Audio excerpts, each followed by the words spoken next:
dia. Meu nome é Sandra Oliveira.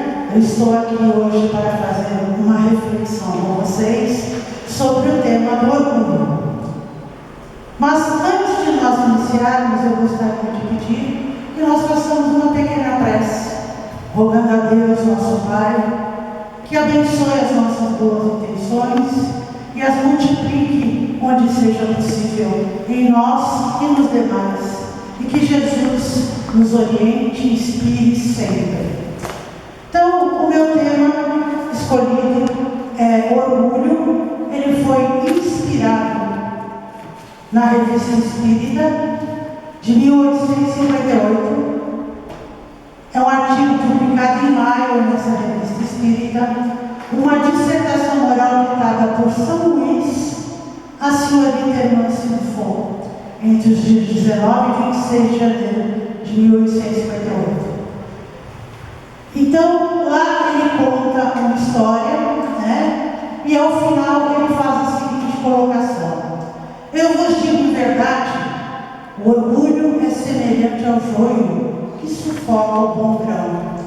Aquele dentre vós que se crê mais do que seu irmão e que se glorifica de si é insensato, mas é sábio esse que trabalha em si mesmo como humilde em seu campo, sem tirar verdade da sua obra. Nós temos o entendimento e devemos fazer a reflexão o quanto o orgulho pode ser danoso para a nossa vida, para o nosso dia a dia, para o nosso crescimento espiritual. O orgulho pode ser assemelhado, eu faria uma comparação, como um chato, como um atoleiro, onde quando nós entramos no caminho do orgulho, quanto mais nos debatemos para sair e nos forçamos, mais nós afundamos. Ao contrário, quando nós analisamos aquilo, refletimos e conhecemos o perigo que estamos correndo, a gente consegue achar uma maneira de sair. Vamos dando continuidade. Definir primeiro o que é orgulho. O orgulho nós tendemos a pensar no meio espírita que é uma coisa apenas negativa, mas não é. O orgulho ele tem dois vertentes, dois significados. Um é o substantivo, que é um sentimento de prazer, de grande satisfação com o próprio valor, com a própria honra. Por exemplo, quando uma mãe diz ao seu filho, quando ele se forma: eu tenho muito orgulho do que você fez, do que você se tornou. Então, o orgulho não é apenas uma coisa negativa, o orgulho também é uma coisa positiva. Mas temos também o outro lado, que é o pejorativo. Aí sim, este é o lado que a gente aborda, que é o sentimento egoísta, a admiração pelo próprio mérito, o excesso de amor próprio, a arrogância e a soberba.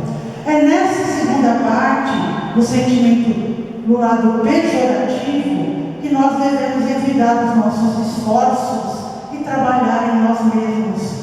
Porque muitas vezes, quando entramos no caminho do orgulho, não percebemos que estamos sendo egoístas, que estamos com admiração exagerada pelas nossas conquistas, que estamos com excesso de amor próprio, portanto, sendo egoístas, não vendo as dificuldades dos outros, não reconhecendo as nossas deficiências, e isso nos impede de avançar. Quando não tomamos consciência das nossas dificuldades, dos nossos defeitos, e não percebemos as nossas más inclinações, nós tendemos a ignorá-las e, às vezes, muitas vezes, até a acentuá-las.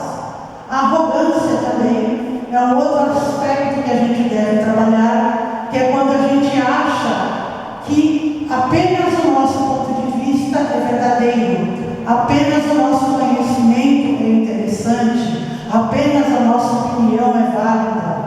Muitos de nós não trabalhamos esse aspecto adequadamente, temos muita dificuldade em reconhecê-lo, e isso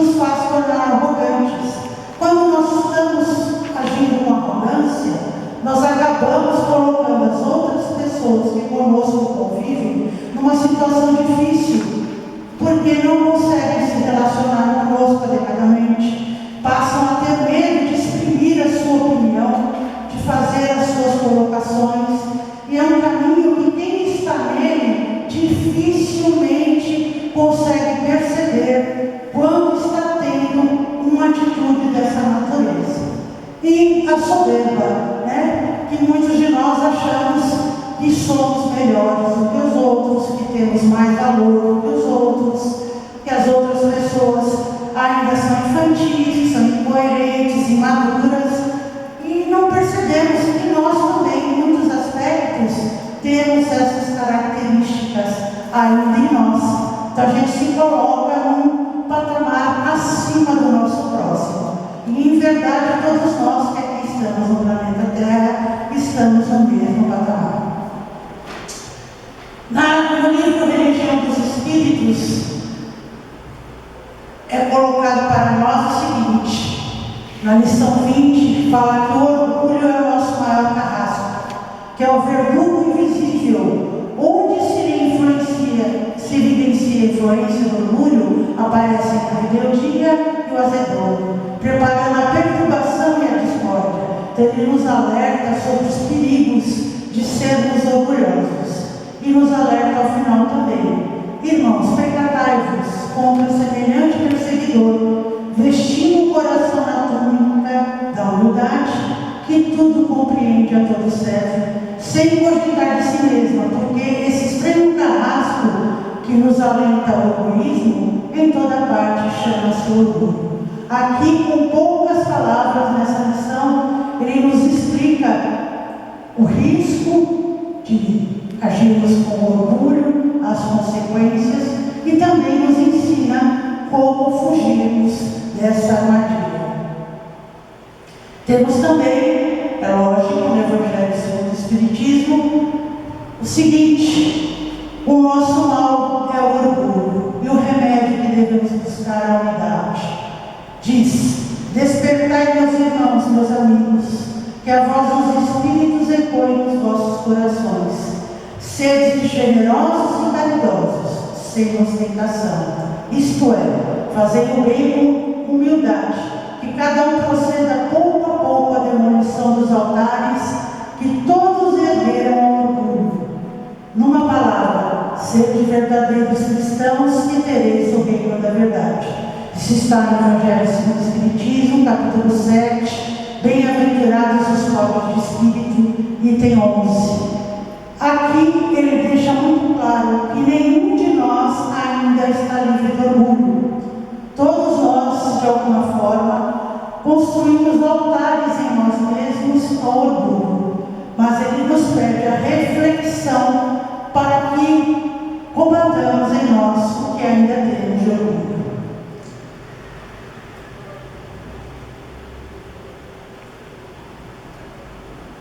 E eu trouxe uma historinha para ilustrar para nós o orgulho na prática.